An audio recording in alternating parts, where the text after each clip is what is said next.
Kanye West, he would be facing sex trafficking charges if it was anywhere else. Gene Deal has exposed 5 major celebrities for their alleged ties to Diddy. Some of the names include Kanye, Jay-Z, and Usher.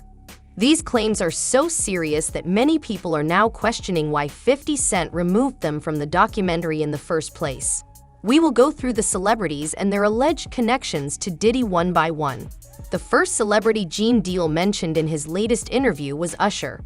Gene talked about how Usher saw things at a young age that he should not have been around. To Gene, that statement alone says a lot. There's probably a lot of celebrities that saw it. There's probably a lot of stuff. Look at Usher. What Usher say? I seen some things I shouldn't have been seeing at that age. What does that tell you?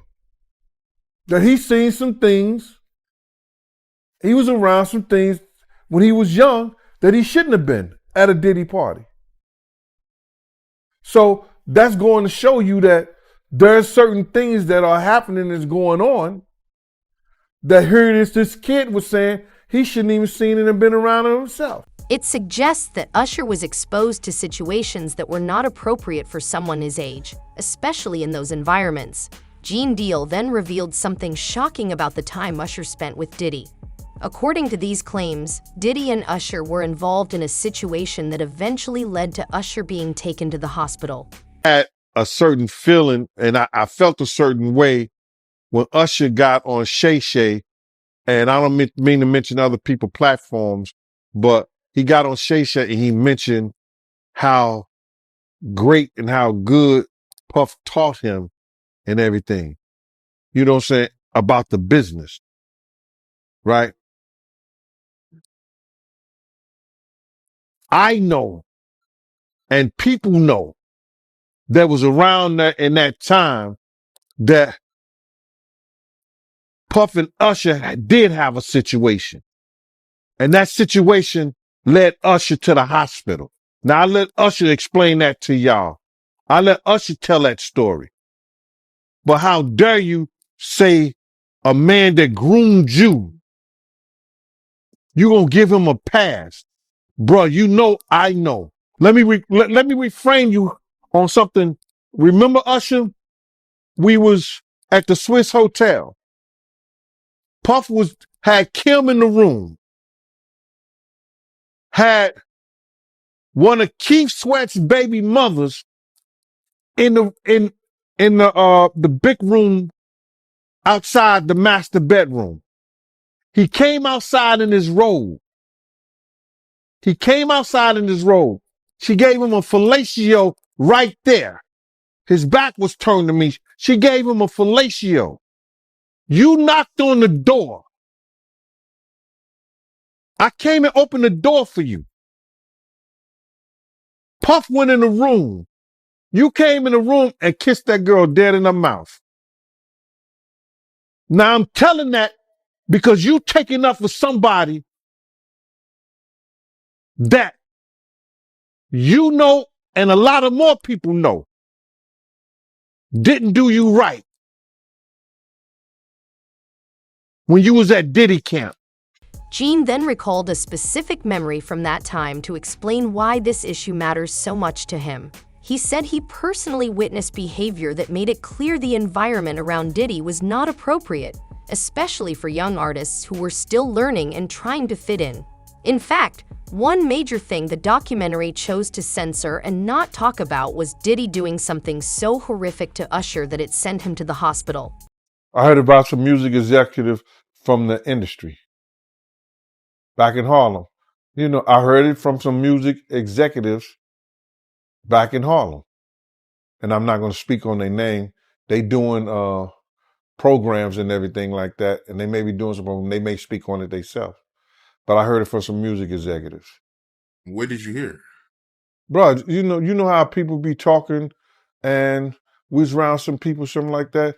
And then some people might say, yo, I don't F with that dude. And at the time, I didn't even know who the F Usher was. You know what I'm saying? It was one of those type of situations. And when probably say, yo, man, I don't F with them niggas. Man, I'm getting out that industry and everything like that. You know, Puff sent this little kid to the hospital. How he sent him to the hospital?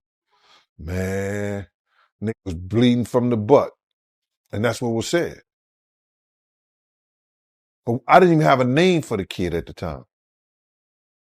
Then you heard, and that's what happened. Gene said this shows that certain things were happening and that some people were aware of it.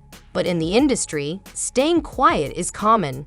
Gene Deal then talked about what he personally witnessed involving Diddy and Jamie Foxx.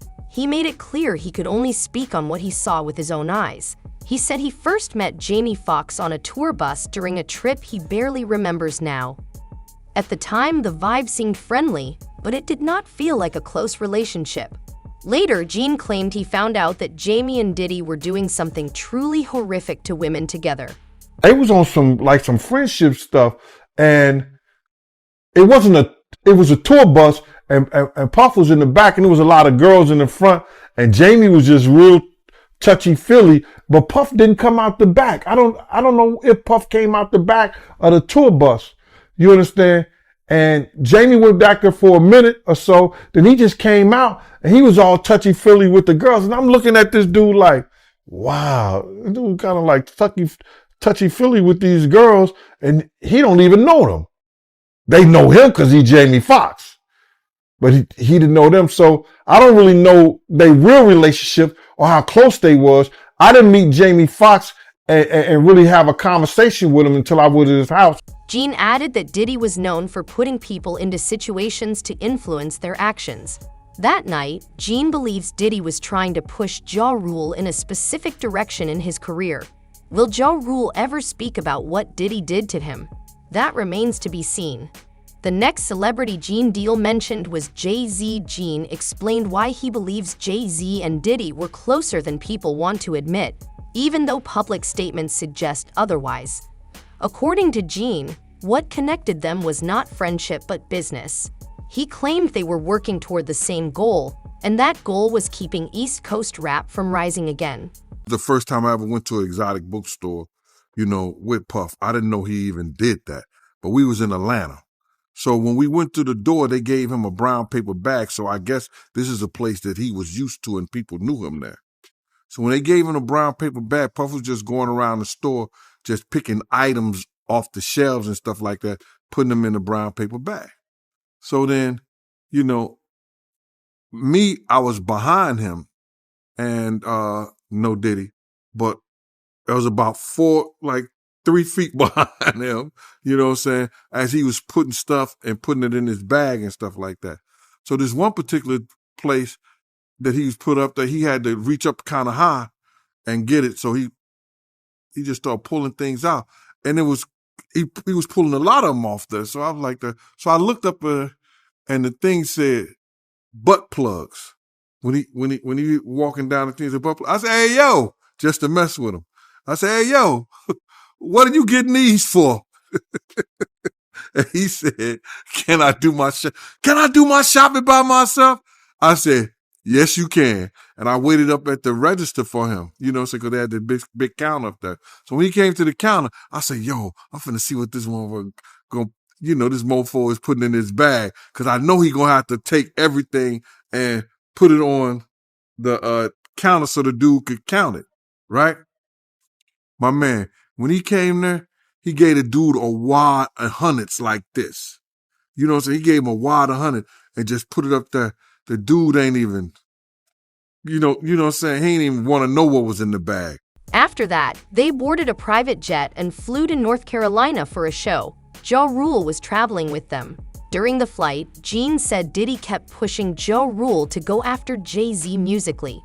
And he was talking bad and talking crazy about Jay-Z and how Ja was talking about if it wasn't for him, that Jay wouldn't be the artist he was. He got him started. He wrote certain things and stuff like that to put him out there. Cause, back in the day, nobody was even effing with Jay like that.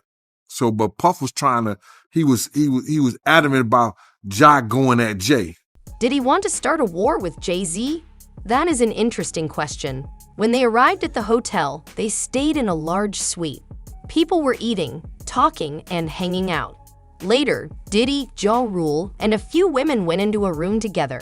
Before going in, Diddy gave Gene one clear instruction: do not let anyone else enter that room. A girlfriend, they went to the room. I don't know what they were doing in there. I didn't give a shit. But Puff told me, Gene, do not let nobody come in this room. Don't let nobody come in this room. So hour or so went by, whatever like that. Time went by. The doorbell rang. And it was this dude at the door saying that he was Jai's cousin. And I was like, he said, I'm here for Ja Rule. I said, who you? He said, I'm his cousin and everything like that. I said, but yo, he busy right now. I'm telling the dude that he's busy. You know, the dude is talking about, yo, but I want to talk to him. I said, yo, bro, they don't want to be bothered. You know, I'm trying to, you know, tell this kid, yo, they don't want to be bothered, bro. You know what I'm saying? He said, yo, but that's my cousin. You know what I'm saying? I said, well, listen here, bro. They're in a room. They don't want to be bothered. You know, and you could see that there's only one room going back that way when you come to the room. You can see it's only one room. So then it's a piano, it's a couch, it's a room right there. And he talking about he was going through the room. I said, yo, bro, Jesus Christ had to come down here and take the breath out of my body before you go in that room. You understand? Next thing you know, I grabbed him and we started. It wasn't no wrestling thing like that because he couldn't handle it at the time. He could front it to all his friends because he didn't hit me up on Instagram. He could tell his friends all he want to. But that if Puff and Jai tell you the story, that nigga was upside the piano. You understand? So now, Jai and Puff run out.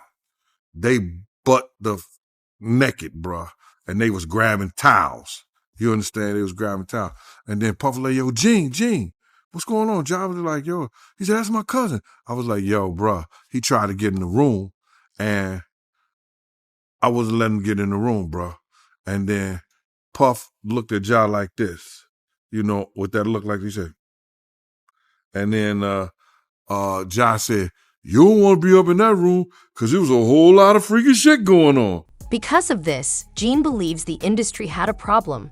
Labels could not keep paying New York artists huge advances when Southern artists were making more money with smaller budgets. So instead of fixing the system, Gene claims they chose to hold New York artists back. He said this is one reason 50 Cent struggled early in his career. Between label politics and negative rumors being spread about him, 50 Cent had to leave New York to get a real opportunity. That is how he ended up working with people outside the East Coast instead of rising through his own region. That is why he hates both Jay-Z and Diddy. Jay-Z and Puff was given an assignment, and that was to destroy East Coast rap. And what I mean by that, and I know people gonna be like, yo, Gene is out of his mind and everything like that. Check this out, brother. Is that New York rappers was getting 80 to 100, 800 to 1.2 million, or some larger than that, and sign with labels back then. And they was getting a lot of money to make albums and records. When they had guys down south that these labels was paying $250,000, $300,000 on record deals, and these guys was bringing back platinum albums and everything like that. So what they had to do was they had to keep New York rappers down. That's one reason, other than the Irv Gotti shit that 50 was going through and the poison they was putting in about 50, he had to go elsewhere to California or with Jay and not with Dre and Eminem to get a deal. They did not want East Coast rappers to get big. They were suppressing all new artists that was coming out of New York. Jay and Diddy was doing that. That's why when I heard your story, because I knew this for a long time, but when I heard Dame Dash that Jay wouldn't sign off on nothing, Jay wouldn't do this and Jay would that, because he couldn't let a Cameron blow up. He couldn't let an East Coast rapper like Beanie Siegel blow up. Because him and Diddy was giving that deal, we got to keep these East Coast rappers down. Because down south rappers, cash money. So they was placed to destroy the East Coast rap. And then along came a somebody. They was about to bring East Coast rap back. And there's nothing they could do about it. And this kid was finna put East Coast on the map, just like Big did. And this is after 50. And that was Papa Smoke. Pop Smoke. That was Pop Smoke. Let me just tell you something, man. 2 weeks before Pop Smoke died, K Slay, who heard this shit from the industry, that know shit that happens in the industry, set Pop Smoke and his people down and gave them a jewel. He said, y'all gonna have to protect him with his life, with y'all life. Y'all gonna have to protect him with y'all life. Cause he know Pop Smoke was about to bring rap back to the East Coast. And what happened? Pop Smoke ended up dead. Now, I ain't trying to say that's some kind of conspiracy. Maybe some other shit was going on, or this, that, and the third. But brother, he had that conversation with K Slay 2 weeks before he was murdered. They didn't want rap to be back on the East Coast. Gene ended by saying the industry never wanted East Coast rap to fully return. In his opinion, whenever it came close, something always stopped it. Gene said this is not proof, but it is a pattern he has watched for years. From his point of view, Jay-Z and Diddy were much closer than people now want to admit. Jay-Z's lawyer later claimed they were not really friends, but Gene said the public moments tell a different story. It was close enough that they wasn't playing basketball, they wasn't playing baseball, they wasn't playing football, and they wasn't playing hockey or soccer for Diddy to come on stage, pat him on his ass, and then make the statement to people in the world that can't nobody call me Sean but Jay-Z. Now, I don't know what kind of statement, and I can't say, I wish I could say half a homo, but I know I can't say it.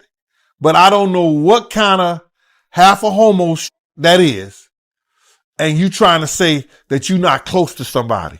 You coming on stage, patting them on their ass, and then you making a broad statement to the public, can't nobody call me Sean but Sean Carter. And I heard Jay-Z said the same thing about them. Gene also said their relationship went beyond business. He claimed they joked with each other about their personal lives and even had matching white girlfriends. But they were so close that they had matching white girls together. Because when they used to see each other, they used to say, yo, how your skinny white girl doing? He'd be like, yo, how your skinny white girl doing? So I guess that's a certain type of closeness. I ain't know anything about that, man. I ain't know about, Jay touching his, ass. So I got to go see the video. I ain't hear about that. Come on, man. Everybody's seen that. 50 even pointed it out. Excuse me. When they was in ATL on stage. Remember when 50 bum rushed the stage with them? Yeah, I think I recall that. When Puff came on stage, first thing he did was pat Jay-Z on that. But I forgot. That's your favorite rapper. Hey, him and Pockets 1A, 1B. But what's your issue with Jay, man? I ain't know you had an issue with him. I'm never a fan of somebody that I was gonna knock out. And then we was at the it was me, him, Ashley Kushner, Puff and them. We was all at the next game together, and he didn't even remember none of it. And I don't expect him to remember, but I remembered. You understand? And he told Puff, he said, yo, Puff, yo, I heard about that Gene right there. That Gene got a mean left. Oh, you said that nigga Gina knocking a nigga out. Then he gonna come up to me and say, man, you look like, man, you a tear nigga ass up. And I said to myself, I said, yo, no Diddy. Pause. Whatever. I said, he don't even remember. I was about to knock him the F out. He didn't even remember. He said to me to Laura. But that's how these guys are, man. Gene explained that many industry figures live inside a bubble. They create situations, stir things up, and then forget about it because they live on a different level than everyone else. He said that mindset was common back then, and it could eventually catch up to them. Now for perhaps the biggest name of all, Kanye West. Gene revealed that before Diddy's arrest, Kanye was publicly criticizing Diddy. He called him out and said harsh things about him in interviews. Then suddenly, Kanye was back around him, even wearing clothing in the past that showed public support. Gene said this is how the industry works sometimes, with people switching sides when it benefits them. He suggested that maybe Kanye is scared he could be next. Gene then explained what Jane described about a trip to Las Vegas. She said she was invited by Kanye and his wife. The group went out to shows and dinner, and what happened next was horrifying. What stood out most to Gene was the timing. One day, Kanye's name or description appears in court. The next day, Kanye is physically there supporting Diddy. To Gene, that looked calculated. Over time, as everyone became richer and more powerful, relationships fell apart. Kanye began lashing out at people he felt had turned on him. Because of this, Gene believes Kanye's court appearance earlier this year was more about show than substance. You also have to wonder whether having Kanye there actually helps Diddy at all, especially given Kanye's past controversial statements. Why do you think 50 Cent chose not to talk about these celebrities? Let us know in the comments.